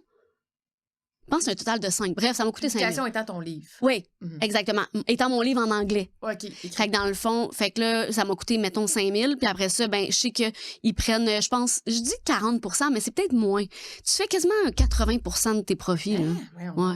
Ouais, c'est bon. Ça vaut la peine. Ben, le 5 000 est bien investi. Là, moi, j'ai pas goûté encore à ça parce que dans le fond, j'ai pas le temps de poursuivre. Puis là, mais bientôt, là, je suis en train de moi aussi faire ma stratégie avec SoberLab, Eliane, machin. Mais ça demande beaucoup de dédication. Je parle full franglais, mais dévouement. Tu sais, ça demande beaucoup de dévouement puis de patience, tu sais. Oui, je dirais. C'est qu'à un moment donné, il faut être. Ce que je trouve dur, c'est que j'ai beaucoup de cordes à mon arc. Oui. Mais je peux pas être experte dans tout. Puis là, tu sais, le marketing, c'est peut-être pas ma tasse de thé. Tu sais, c'est surtout se mettre en marché soi-même. C'est ce que je fais avec ma chaîne depuis 5 ans et demi, tu sais, d'essayer de penser à des moyens d'en vivre parce que les gens pensent qu'on est multimillionnaire quand on... Vraiment pas, là. Vraiment Surtout pas quand tu dis, mettons, le vaccin, c'est mal. Tu sais, ça, c'est terminé. Il y a aucune compagnie qui veut me... Tu sais, il y a personne qui veut s'associer avec moi. Pas au Québec. Je peux pas dire T'as plein de beaux produits sur ta boutique? C'est ça, absolument. J'ai fini par trouver, oui, vraiment des super beaux produits que j'adore. J'ai des gens extraordinaires qui m'ont écrit pour me dire comment ça avait changé leur vie. Fait que, tu sais, ça fait plaisir aussi d'avoir des produits qui font vraiment une différence. C'est pas des cochonneries que je vends, là. Non. Je m'associerais jamais avec de la cochonnerie. Mais ce que je veux dire, c'est cette année, avec cette stratégie-là, que j'ai commencé à pouvoir vivre de ma chaîne. Mais c'est avec la vente des produits. C'est pas avec les vues. C'est pas parce que je suis monétisée. D'ailleurs, je suis pas monétisée sur YouTube. Puis, tu sais, les gens disent, ouais, mais Facebook... Honnêtement, d'avoir la quantité de vues que je fais puis l'argent que je fais avec le nombre de vues, c'est tellement ridicule que tu te dis, il faut que tu sois un compte américain. Tu sais, il faut que tu fasses des millions et des millions de vues sur toutes tes publications pour que ça commence à être vraiment intéressant, là. Sinon, c'est de l'argent de poche. Puis de nos jours, de l'argent de poche, tu payes pas grand-chose avec ça. Non, c'est ça. Fait que... Mais il y a des gens qui peuvent t'encourager, soutenir ton travail en payant un membership. Oui, c'est ça. Mais aussi au Québec, je pense que les gens, c'est pas vraiment un réflexe. C'est pas un modèle, c'est pas un modèle que les gens vont aller. Je l'appelle le money love. Là, les gens qui sont abonnés à ma chaîne, je l'apprécie infiniment, puis ils le font vraiment parce qu'ils m'aiment. T'sais, parce qu'ils veulent me soutenir, pas parce qu'ils tiennent absolument à voir comme du contenu exclusif, parce que je suis pas si bonne que ça à réussir. J'en fais, là. Souvent, je vais sortir un peu en primeur mes entrevues ou mes grosses entrevues qui étaient attendues. Mais tu sais, j'arrive pas à élever mes enfants, à faire ma recherche, à déboursoyer tous les dossiers Epstein, à faire des documentaires, faire mon montage, payer mes logiciels de montage, faire mes traductions quand j'ai des entrevues en anglais. Tu sais, c'est comme tellement... En plus, faire du contenu exclusif pour mes quelques abonnés, mais j'en ai pas une poignée, j'en ai quand même peut-être 200, mais c'est quand même pas tant que ça, tu sais. Au prorata du nombre d'abonnés que j'ai, il y en a pas beaucoup qui ont traduit leur abonnement en payant. Puis, ça c'est devenu évident que ça ne pouvait pas être ça ma stratégie. Après, il y a beaucoup de monde, ce qu'ils font, c'est qu'ils vont faire, OK, ben je donne juste 30 minutes, mettons, de mon entrevue, puis si vous voulez avoir accès, c'est sur Patreon, c'est ça, ben là, vous payez. Mais moi, j'ai envie que mon contenu soit accessible à tout le monde parce que je veux rejoindre le plus... Mon but, c'est toujours la vérité. Je veux que le monde prenne conscience de ce qui se passe 100%. Dans le monde. C'est pas de faire de l'argent. Fait que... C'est sûr qu'à un moment donné, il faut que ça devienne aussi payant parce que je peux pas me dédier 50 heures semaine à quelque chose qui n'est pas payant. C'est ça. Parce que j'ai une famille à faire vivre puis j'ai des comptes là, à payer, mais c'est fou comment ça frustre les gens, mais ça, c'est notre histoire. Fait que le livre... Attends, qu'est-ce qui frustre les gens? Que je veux le faire de l'argent. Je me fais tellement troller. Ah mon Dieu, sur toutes mes publications où, mettons, je fais de ma pub, mais c'est hallucinant la violence que je reçois. C'est là où j'ai le plus de violence. Ah ouais? Ah ouais? Pas toi? Ben, écoute, depuis que j'ai sorti l'épisode avec Guillaume, là, seulement, là. Ah ouais. Non, je reçois pas de violence parce que c'est sûr qu'il y a du monde qui doivent me juger puis dire, elle veut faire de l'argent avec la sobriété, là. C'est clair que. C'est sûr qu'il doit avoir. Leur esprit. Oui, il y a du talk shit un peu, mais j'en reçois pas. Ça se rend pas jusque dans tes commentaires. Pas tant. J'en ai eu, là. Mais on dirait, peut-être que je les lis pas non plus, il faut dire. Mais... En même temps, il faut dire que, tu sais, je suis dans un créneau. Ben, c'est différent, là. Très, très controversé. Absolument. C'est sûr que je fais réagir. T'sais, le simple fait que j'expose des vérités qui dérangent, le fait on que est ailleurs. Oui, c'est ça, on est ailleurs. C'est sûr que oui, là, tu sais. Mais c'est important ce que tu fais. Oui, mais ça implique être tout le temps avec des gants de boxe, tu sais. Ouais. T'es-tu fatiguée, là? Oui, il y a des bouts. Ben oui, c'est sûr, c'est fatigant, mais tu sais, j'ai cheminé énormément là-dedans. Là. Il y a eu des périodes très difficiles. Tu sais, mettons, 2022, ça a été extrêmement difficile. L'année du convoi, là. Ouais. On a perdu du travail, on a perdu notre garderie, tout ça. Votre garderie? Ouais. Pourquoi? Ben parce que j'avais été au convoi. Je suis sûre que c'est ça. Ils ne le diront jamais, mais c'est sûr c'est ça. Je veux dire, mes vidéos ont tellement été virales. C'est mes vidéos qui ont le plus de vues. Puis une semaine après, là, une de mes vidéos les plus virales, elle a appelé pour dire, moi, elle voulait pas me parler, elle voulait juste parler à mon chum. Puis elle dit, on ne veut plus de votre fille ici. Je m'entends pas bien avec Héloïse, j'aime pas sa vibe. Puis là, il était comme, attends, tu te mets pas quelqu'un dehors comme ça, c'est quoi le problème? Puis elle était, j'aime pas comment elle me parle. T'as-tu des exemples concrets de comment elle te parle? Parce que on va en discuter. Non, c'est irrévocable, je vous veux plus dans ma garderie. Aïe, c'est un milieu familial? Oui. Arc! Ben, attends, c'est mieux comme ça. J'ai pas envie que ma fille soit dans cette garderie-là. Puis tout est parfait. Là, tu peux toujours le prendre avec il y a rien qui arrive pour rien. Mais sur le coup, je te dis, j'étais effondrée. Ben, c'est sûr. Là, il a fallu qu'on commence à refuser du travail. Mon chum a dû comme refuser pour pouvoir être à la maison avec notre fille. À ce moment-là, on n'avait pas notre garçon. Pour que je puisse continuer. Parce que moi, je partais Libre Média. Je venais de partir mon talk show qui marchait vraiment. Puis Hello décollait. Hello veut savoir décoller à fond la caisse avec la couverture du convoi puis tout ça. Fait que je faisais du 60 heures semaine. Fait que là, à ce moment-là, c'est vraiment mon chum qui est resté plus à la maison. Mais je faisais pas d'argent du tout, là. Mais comment vous faisiez? Sur vos économies, genre? Vos économies, ouais. Aïe, mon chum, il sait qu'il s'est fait refuser des contrats. Il sait que... Ouais, parce qu'il est mon chum. Arc! Fait que c'est sûr à quoi on a affaire, là. Fait que c'est sûr que... Maintenant, puis je veux pas sonner comme une victime, j'espère que c'est pas ça. Pas non. du tout, j'assume à fond ce que je fais. Puis on s'est fait des amis extraordinaires dans ces années-là qui sont beaucoup plus alignés avec tes valeurs. Mais oui. C'est beaucoup plus stimulant pour l'intellect que juste parler de rien. Ou, tu sais, j'avais peut-être des amitiés qui étaient plus forcément là où j'étais rendue dans mon développement personnel. Fait que, il y a un ménage qui s'est fait, puis tout ça, puis tout est parfait, là, je me plains pas, mais tu sais, pour en revenir à l'argent... Il faut que je trouve une façon d'en vivre parce que je dois avoir un modèle d'affaires autour d'Hello veut savoir. C'est devenu ma business. Je l'ai enregistré. Fait que là, je suis comme, comment j'en vis? Puis, ben, c'est la même chose avec le livre. C'est comment je vais faire pour faire en sorte qu'il soit un succès. Puis là, ben, je me dis, faudrait que je me trouve quelqu'un. Pour l'instant, j'avoue que j'ai beaucoup travaillé avec ChatGPT. Puis, quand même, pour des stratégies de marketing, ça donne des bons indices, mais j'aimerais ça aller comme trouver quelqu'un qui a vraiment de l'expérience. J'ai pas trouvé. Si vous avez des références, je suis ouverte. Ouais. Ben, en tout cas, moi, j'en connais, là. Ouais, peut-être. En tout cas, on s'en reparlera, mais tu sais, pour vrai, c'est tellement important ce que tu fais, là. Tu peux pas... Je veux pas bâcler, ben, puis ça fait 8 ans, là, qu'il est en gestation. J'ai pas envie de bâcler la sortie de mon livre, là. Non, mais tu sais, je sais qu'il y a des moyens, ne serait-ce que, tu sais, toutes les comment dire, payer de la publicité, les Google AdWords, toutes ces affaires. Moi, je m'y connais pas, mais tu sais, moi aussi, je m'en vais vers des petits produits, je n'aime pas se dire ça, des produits en ligne qui font en sorte que tu peux avoir des revenus récurrents, dans le fond. Fait que, mais j'ai jamais fait ça. Fait que là, j'essaye une nouvelle affaire parce que, je veux dire, moi, j'ai comme c'est un volet social, mon affaire bien sociale. On veut aider le monde, mais à un moment donné, c'est parce qu'il y a des billes aussi, puis il faut qu'on puisse, tu sais, trouver l'équilibre là-dedans, aider, mais pas à notre détriment, tu sais. Fait que moi aussi, je suis comme, fait que ça me touche. Je relate à ce que tu dis beaucoup, mais je suis sûre que les moyens vont se présenter, puis ça prend des bons partenaires. Ça te prend un partenaire financier, d'après moi, non? On s'en reparlera. Je sais pas. Je suis vraiment... À chaque fois, j'ai essayé de faire des moves, ça s'est pas super bien passé. Fait que je suis un petit peu un chat échaudé qui craint l'eau froide. Ouais, moi aussi. Mais je pense que pour cette fois-ci, il faut que ça se passe différemment. Ouais. Puis tu sais, j'ai des contacts en France que j'ai pas encore exploités. C'est sûr que j'ai reçu énormément de Français à ma chaîne. Oui. Que je suis certaine que si je les contacte, ils vont être contents de m'aider. Je pense à Professeur Perron, à Dr. Louis Fouché. C'est tous des gens avec qui on a gardé un contact très chaleureux. On s'écrit, j'ai Alexandre Arion-Côte, on s'est écrit pour se souhaiter la bonne année.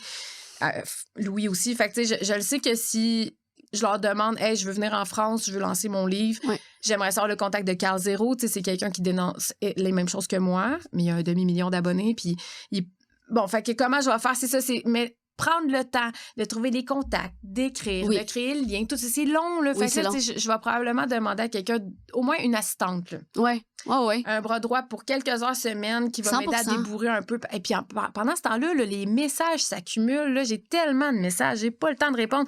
J'ai des messages qui datent d'1 mois que j'ai mis des drapeaux rouges. J'ai pas le temps de répondre à mes emails.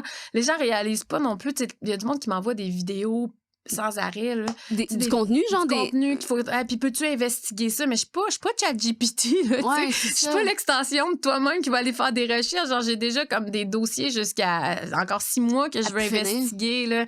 Il y a tellement de sujets que je veux rechercher qui m'intéressent, puis des livres à lire, puis tu sais... Puis j'ai une famille. C'est ça. C'est surtout que t'es maman. Puis moi, je suis super investie. Quand mes enfants sont à la maison, t'es là. Je suis là. C'est pas très important. Je le suis un peu, puis ça m'énerve. Moi aussi. J'essaie vraiment de pas l'être. Puis la fin de semaine, c'est 100% pour la famille. Avec mes enfants. Là. Fait que, tu sais, ça, c'est de trouver, comme on parlait de l'équilibre, c'est un peu difficile. Je pense surtout à l'âge où ils ont en ce moment. Là. Ouais, toi, 3 puis 5, t'as dit? Ouais, ils sont très, très, très dépendants de la maman encore. Ouais. Mais c'est faisable. Puis moi, je te dis, je suis sûre que tout va se placer. Là. Ça peut pas faire autrement parce que c'est important. C'est ça, je me dis. Je pense aussi qu'il va y avoir comme quelque chose... En tout cas, je prie pour qu'il y ait une force je vais prier pour toi, vraiment. Mais, tu sais, parlant de prier, c'est ça. Comment tu... Tu sais, c'est facile de dire je prie, mais t'as-tu quelque chose de vraiment profond que... Tu y crois, t'as la foi, mais c'est quoi? T'as-tu un rituel? T'as-tu quelque chose que tu fais qui fait en sorte que tu continues, dans le fond? Ben, je pense que je pourrais pas passer à travers tout ce que je fais si j'avais pas une spiritualité. Ouais, c'est ça que je pense. J'observe certaines personnes qui en ont pas, puis ils galèrent, là. Ils souffrent. Ouais, c'est souffrant, tu sais. Puis chacun a son chemin, puis c'est bien correct. Puis c'est beaucoup de gens à ma chaîne, beaucoup de gens qui me suivent sont chrétiens. J'ai été mariée, on s'est mariés, moi puis Jérôme, on s'est mariés avec un pasteur chrétien, mais pas à l'église, tu sais. J'avais pas envie que l'aspect religieux, catholique, ben la religion. Ouais.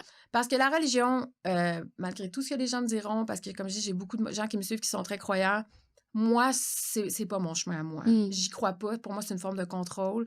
Ouais. Puis ça correspond pas à ma façon d'appréhender le monde. J'ai envie de remettre tout en question puis pouvoir remettre des écrits qui ont été écrits de la main de l'homme, qui ont été transcrits de la main de l'homme, qui ont été falsifiés de la main de l'homme. 100%. Fait qu'à un moment donné, c'est quelle parole là, que tu prends là, comme étant directement la parole de Dieu? Tu le sais pas. La seule que tu sais vraiment, c'est celle que tu as quand tu te concentres à l'intérieur puis tu écoutes ta voix intérieure. Puis c'est ça, justement, je parlais de ça la semaine dernière avec mon mari. Je disais, faudrait qu'on recommence à méditer. Tu sais, c'est difficile dans notre quotidien effréné, mais fut un temps où je méditais vraiment tous les jours. C'est des périodes, là, mais là, je suis pas bonne là-dedans. Mais j'essaie quand même de faire mes grâces à tous les soirs quand je me couche puis de dire merci pour les bénédictions. Toutes les choses que j'ai, oui, c'est ça. Tu sais, on est tellement quand même très bénis, là. On n'est pas à plaindre. Puis je pense que la gratitude, c'est une forme de prière qui est très puissante. Puis la protection, je demande la protection à tous les jours parce que ce que je fais, je sais que je m'expose à toutes sortes d'attaques. Puis, tu sais, j'en ai vécu des attaques spirituelles l'année dernière, une très, très grosse. J'ai dû arrêter ma chaîne pendant 2 mois. Pour vrai? J'ai rentré à l'hôpital, j'ai pensé que j'allais mourir. Ça a été vraiment extrêmement intense. Je ne tiens pas à rentrer dans tous les détails, mais je sais que c'était pas juste un virus. Là. OK. Puis, je venais juste de publier une vidéo sur le satanisme, justement. Puis, ça a été vraiment violent. Là. Puis, ça a été sombre, vraiment très, très sombre. J'avais des visions d'horreur, puis c'était vraiment, peu importe, les gens, j'ai pas envie de rentrer dans les détails parce que tout le monde a son interprétation, mais moi, j'ai su ce qui se passait, puis j'ai été chercher de l'aide. Puis c'est important pour moi de cheminer là-dedans en me disant, il y a aussi quelque chose de plus grand, il y a des choses que je comprends pas avec ma conscience humaine, mais pour moi, c'est clair qu'il y a des forces très, très, très ténébreuses qui sont à l'œuvre dans notre monde présentement parce que c'est trop orchestré, c'est trop systémique pour que ce soit pas juste... C'est pas juste des humains qui disent « Ah, j'ai envie d'être méchant aujourd'hui. » Il y a quelque chose de... C'est le mal avec un M majuscule qui est à l'œuvre. Satan. Oui, ben moi, je l'appelle de même, mais ça chatouille les gens. Mais oui, Satan, ça reste quand même une entité, tandis que je pense que c'est plus que... C'est vraiment le mal. Ouais. Qui s'incarne dans le 3D parce qu'on est dans un monde, dans notre dimension, c'est noir, blanc, c'est un monde de polarité, de division. C'est ça dans notre dimension. C'est comme ça qu'on fait l'expérience du réel. Mais si on était dans une autre dimension, ça n'existe plus. C'est comme le temps n'existe plus, le temps linéaire. C'est notre réalité d'humain incarnée dans la chair puis dans le 3D. Mais il y a autre chose qui existe puis je le comprends pas avec ma petite conscience d'humain. Mais j'essaie de me rappeler qu'il y a autre chose. Puis je me dis aussi, ben le bien existe avec un B majuscule si le mal existe. La lumière. Cette fameuse lumière, c'est ça. Puis j'essaie de me concentrer juste à faire briller ma lumière le plus possible. Enlever toutes les couches de saleté qui pourraient faire en sorte que j'arrive pas à briller à mon plein potentiel. Puis c'est juste ça que je peux faire. Qu'est-ce que je peux faire d'autre? C'est mon cheminement, tu sais. Puis il y a des périodes où j'arrive pas à briller comme je voudrais. Puis il y a des périodes où ça va bien. Puis c'est ça. Bref, c'est ma spiritualité. Puis c'est sûr que j'en parle rarement parce que les gens se choquent quand on parle de spiritualité. Tu sais, je t'entends te dire que tu pries. J'imagine que t'es rendue croyante. Moi, j'ai toujours été croyante, mais moi, j'ai toujours été croyante, mais je savais pas... Tu sais, j'en parlais tantôt, je veux dire, j'ai le parcours de la catholique normale, baptisée, confirmée, communiée, confirmée, mais je suis pas catholique parce que j'ai pas besoin d'une institution entre moi puis Dieu, tu sais. Moi, je prie Dieu direct, puis je parle à Jésus aussi, mon frère, mais c'est mon ami Emmanuel, est-ce que son nom de famille, Colin? Hippolyte? Non, c'est que Manny said so. Mais Ouellette. Oui. Ouais, c'est Manny qui disait ça. Il dit, tu sais, dans le fond, Jésus, c'est ton frère, puis Dieu, c'est ton père. Mais dans le fond, tu peux parler à Dieu direct, là. Moi, j'ai acheté ça, j'ai comme, moi, je parle à Dieu, mais j'aime beaucoup Jésus. Je l'adore. J'adore l'histoire de Jésus. Tu sais, les écrits, c'est sûr que, bon, ça a été, comme tu dis, il y a plein d'affaires qui ont été falsifiées, qui sont Mais je lis la Bible en ce moment, je m'en cache pas, tu sais, puis j'essaie de pratiquer, mais je suis chrétienne, je suis pas catholique, tu sais, j'aime... Donc, tu reconnais pas Marie? Je reconnais Marie, Bon, ouais. fait que ça marche pas. C'est ça qui arrive, c'est parce que si tu veux cadrer dans une petite coche, là, je pourrais pas être chrétienne parce que moi, Marie, je l'adore puis j'ai une relation vraiment... Mais c'est quoi? Elle est pas reconnue? Ils la reconnaissent pas Pourquoi? comme étant sainte. Ils la reconnaissent pas comme étant... C'est juste une femme qui a porté l'incarnation de Dieu sur terre, mais elle est pas considérée comme... Une sainte. Comme une sainte. Non, pas du tout. Pas, elle est pas extraordinaire. C'était juste une femme comme une autre. OK, ben, je suis pas d'accord, mais... Moi non plus, je suis pas d'accord. Puis il y a plein de démonstrations. Si tu regardes tous les miracles, en fait, la majorité des miracles ont été faits par Marie. Il y a juste un seul miracle qui a été fait par Jésus dans je pense, en 1700 quelque chose, toute réserve. Mais alors que Marie, la quantité d'apparitions qui lui sont reconnues, de miracles, tu sais, on pense juste à Notre-Dame de Lourdes, mais on pourrait commencer à... C'est hallucinant, cette femme-là agit... comme une maman bienveillante avec l'humanité, tu sais. Là, je parle vraiment beaucoup de ma spiritualité. C'est rare que je m'ouvre de même, mais... oui, mais c'est correct. Mais si t'es pas à l'aise, il n'y a pas de trouble. Ben non, mais ça me dérange pas du tout. Les gens, ils se gèreront, là. Moi, ça me dérange pas. Quand ma fille est née, Marie est née dans ma vie en même temps. Elle est arrivée avec moi, puis... C'est bizarre, là, parce que ma fille faisait pas ses nuits, puis j'étais tellement fatiguée. Puis je me rappelle vraiment une fois, là, ma fille avait peut-être 2 semaines. Là. Elle venait de naître. J'étais dans mon ancien condo à Montréal. Puis je me suis mis, mais pourquoi, à faire le « Je vous salue Marie ». Puis j'étais comme, s'il vous plaît, si elle pouvait se rendormir, que je puisse dormir encore. Puis je répétais le « Je vous salue Marie », puis elle s'est endormie en quelques minutes. Je peux garantir que ça n'a pas marché à chaque fois. Je le fais encore des fois, puis mes enfants, ça marche plus maintenant. Mais cette fois-là, j'ai senti sa présence. Sa présence. Ça me touche. Ça me touche vraiment. Ça me touche en le disant, parce que c'était ça, c'est qu'on se coupe de ça.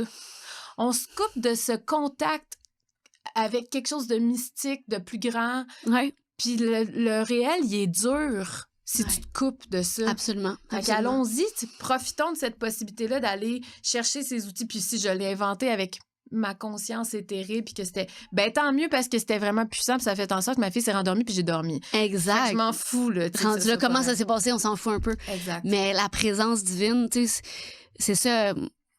Moi, c'est tellement fort. Je me dis, je pourrais pas faire tout ce que je fais aujourd'hui si j'avais pas Dieu. Je veux dire, si j'ai pas de spiritualité, si j'ai pas la foi, je crisse tout ça là. Genre, pourquoi? Aussi, je pense. Pourquoi? Ouais. Pourquoi je m'inflige ça? Genre, vouloir aider le monde, vouloir changer les choses, si c'est pas Dieu, parce que c'est pas moi. Ben, parce que tu le fais pour une cause qui est altruiste. Oui. Puis je pense que l'altruisme passe par... Dieu. Justement, Dieu. Oui. C'est ça que je pense. Dans le fond, c'est d'être quelqu'un pour quelqu'un, de pouvoir faire une différence. Mais avant, je le faisais avec un objectif d'être vu, d'être aimé. Puis aujourd'hui, je le fais juste parce que je sais que Dieu m'aime profondément, tu sais. T'en as fait l'expérience? Oui, j'en ai fait l'expérience, Ouais, je suis supposée être morte, là, de un. Puis, tu sais...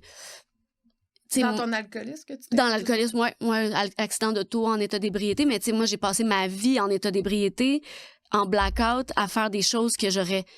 Ben, j'étais possédée. Est-ce que t'étais vraiment possédée, tu vois? Moi, je pense que oui. Je pense que j'étais possédée, vraiment. Est-ce que tu as senti une forme de libération quand cette possession-là s'est terminée? Écoute, j'ai été repossédée à jeun, là. Je suis tombée dans la folie à jeun, l'envie de mourir à jeun à ma deuxième, Ariel. J'ai tout ce qu'il faut pour être heureuse. Je suis posée être heureuse, là. Mais manque de sommeil, santé mentale fragilisée pour plein d'affaires, mes ambitions, ce que je veux... avoir envie de mourir à jeun puis me sentir comme si je valais rien. Je sais pas comment le dire. Est-ce que tu penses que ça partait... C'est super intime, t'es pas obligée de me répondre, mais est-ce que ça partait de toi ou tu sens que ça partait de quelque chose? Force extérieure. C'est ça, on le sent quand c'est pas nous. C'est pas nous. C'est pas nous. Ben non, parce que moi, je suis lumière. Je suis un être de lumière. Fait que comment cette lumière-là peut être altérée ou abîmée? Ben, elle peut l'être par un traumatisme ou d'enfance qui est refoulé ou quelque chose qui a besoin d'émerger. Absolument. Mais dans ce cas-ci, c'était une force qui m'appartient. Ben, qui m'appartient, en fait. Elle m'appartient, oui, parce qu'elle est là, mais tu sais, j'en ai eu des traumas, j'en ai des blessures d'abandon, on imite. Pourquoi tu penses que je fais ce que je fais dans la vie? C'est parce que je voulais qu'on m'aime, puis j'ai pas eu l'amour que je pensais que je méritais. Mais en tant qu'enfant, en tant qu'enfant, mais l'amour que je mérite, Dieu me le donne, là. Tu sais. Puis je crois pas au mérite. Je crois pas au mérite. On y a tous droit. On y a tous droit. On y a tous droit. Puis, tu sais, ah, tu mérites tout ce qui t'arrive. Non, je le mérite pas. Je travaille dans ce sens. Je travaille pour un monde meilleur. Je travaille pour... Mais je mérite fuck all, là. Tu sais, je mérite... Ça sonne peut-être harsh de même, mais... Je comprends ce que tu veux dire. Je pense que j'ai droit au bonheur, mais moi, je pensais pas que j'avais droit à ça, moi, avant. Puis il a fallu que tu te casses les dents pour que tu prennes conscience que tu y avais droit, finalement. Exactement. Souvent, aller toucher le fond du baril, on dirait. T'as reçu Eva aussi à J'ai reçu Eva, oui. Que j'ai reçu aussi, puis on a parlé de ça, puis la conversation ressemble un peu à ce que j'ai eu avec elle. À un moment donné, puis elle aussi, elle me dit, je devrais pas être là, je devrais être morte. Tu sais, se rendre, moi, j'ai jamais été T'as pas eu de problème de... Pas du tout. Aucun problème de consommation. Le contraire, en fait, parce que dans le fond, je viens d'une famille, dans la famille de ma mère, il y avait beaucoup d'alcoolisme. Ouais.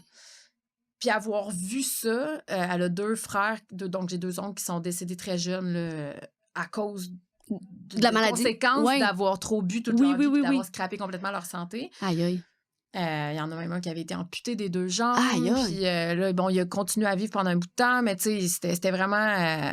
ouais, c'est ça. Puis on n'était pas proche de lui parce qu'il avait coupé ses liens avec la famille. Mais malgré tout, j'ai vu ça, tu sais. Puis je trouvais... Je sais pas, je pense que je suis venue aussi avec une prédisposition à vraiment vouloir être une personne équilibrée, saine, parce que je me rappelle quand j'étais petite, mes parents, il y avait des amis qui venaient du BIC, un couple d'amis, puis la fille, elle buvait pas de café, elle buvait pas d'alcool, elle était super grano, puis c'était mon idole. Oh wow! Parce que moi, plus tard, je vais être comme elle, tu sais, puis je me dis, pourquoi enfant, j'aspirais déjà à ce rôle-là, à ce modèle. Je me dis parce que j'avais déjà quelque chose dans mon tempérament qui voulait marcher droit sur la ligne. Je bois pas de café, je bois presque pas d'alcool. T'es saine. Je fume pas, je prends pas de drogue. Saine. Je pense que j'ai mes petites parties de moi qui sont... Mais je pense que c'est sûr que par rapport à la généralité, j'ai travaillé beaucoup plus sur moi que la majorité que la moyenne, Fait que ça fait en sorte que je connais mes zones d'ombre, puis je sais comment me rattraper si je m'en vais là. Tu sais, je vais plus aussi loin que j'allais quand j'étais plus jeune, dans ma jeune vingtaine, où tu sais, les déboires, c'était la vie qui se termine. C'était tellement souffrant. Tu sais, les fois que j'avais des producteurs qui me faisaient des avances puis qui me laissaient en plan, c'était ma vie, c'est fini. S'effondrait, si j'ai là. pas de carrière, c'est la fin de ma vie, tu sais. C'est ça. Puis... Je cherchais pas à bonne place. Non, puis je dépendais toujours des autres, de l'extérieur, de ces fameux producteurs qui avaient droit de vie ou de mort sur moi. Puis à un moment donné, je me suis dit, ça sera pas ça, ma vie, là. Ah, c'est ça. Fait, Dieu merci, ça a été à 24 ans que j'ai eu mon wake-up call. Je suis retournée aux études. J'ai fait le CRAM, le Centre de relations d'aide de Montréal. Oui, j'ai vu sur ton site aussi que t'as... Mon Dieu, j'en ai dit des choses, moi aussi. Je me rappelle pas, j'ai fait tout dit ça. Ouais. Mais j'ai adoré, pour moi, j'adorais enseigner à l'école. Là. C'est tellement hot, le CRAM, comment la première année est faite. C'est des activités qui te confrontent dans tes blessures. Fait que tu penses que tu te connais, mais tu te connais pas vraiment. Là. Puis tu réagis de façon que tu n'aurais même pas pensé de toi-même. Puis tu fais, mais voyons donc, comment ça, j'ai réagi de même? Puis, voyons, je suis comme ça, je prends pas ma place. Ça a été vraiment là, dans une activité que j'avais pas du tout pris. Moi, je pensais que je prenais de la place parce que toute mon enfance, on m'avait dit que je prenais trop de place. Ah, pour vrai? Fait que j'ai fini par plus en prendre. En ayant encore avec cette conception de moi-même que je prends trop de place. Fait que là, il y avait comme une dichotomie entre ce que je suis vraiment dans mon quotidien, mais ce que je pense que je suis. Fait que tu sais, d'être capable d'aller à la rencontre de soi-même, ça a été le plus grand cadeau que je me suis fait. Puis je souhaite à tout le monde de faire cette rencontre-là le plus jeune possible. Oui.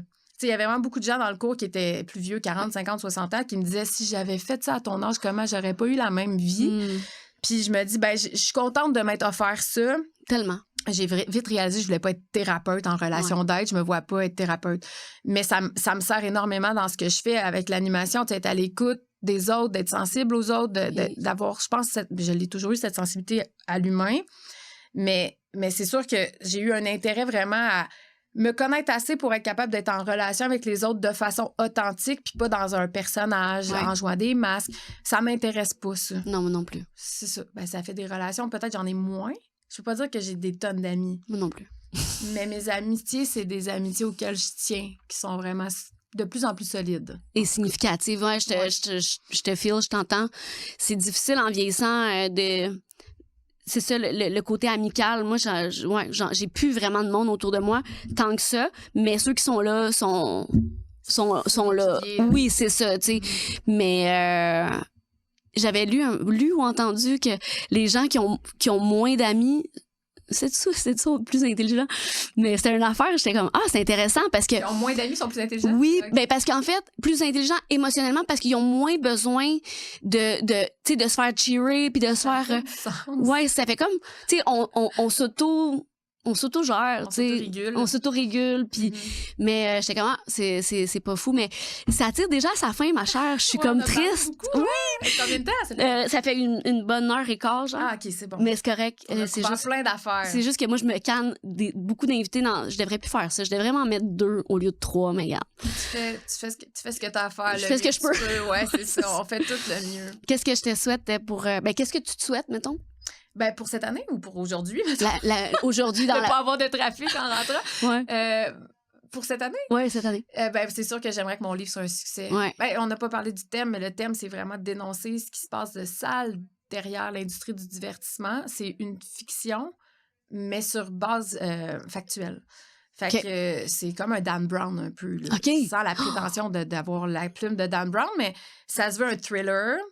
Mais tous les faits qui sont dedans, ça, tu peux tout aller vérifier. Sont toutes vraies. C'est ça. Moi, j'inviterais les gens à avoir un iPad puis vérifier tout ce que je mets parce que c'est sourcé puis tout ça. Wow. Fait que j'aimerais ça que les gens prennent conscience, tout en se divertissant, qu'on peut se détacher de ce monde de divertissement extrêmement malsain auquel on est rattaché. Là. Ouais. OK. Ben oui, ça va être un succès. Moi, je le sais déjà. Là, c'est écrit dans le ciel. Puis, moi, je te souhaite de continuer d'exposer une vérité. Il y en a juste une. Là. Une. Ben, c'est ça. Il y a des gens qui vont penser qu'ils ont la vérité, mais il y a une vérité. Plusieurs réalités, mais juste une vérité. Exactement. Fait que je te souhaite de continuer de le faire. Vraiment, parce que moi, ça me fait du bien, puis je suis sûre que ça va faire du bien à plein de gens. Merci. Puis merci vraiment. Merci d'avoir été là. On se retrouve pour un autre épisode un moment donné. Non, c'est pas Quand ça va me tenter. Non, c'est une blague. On se retrouve vraiment bientôt pour un autre épisode. Merci d'avoir été là. Merci.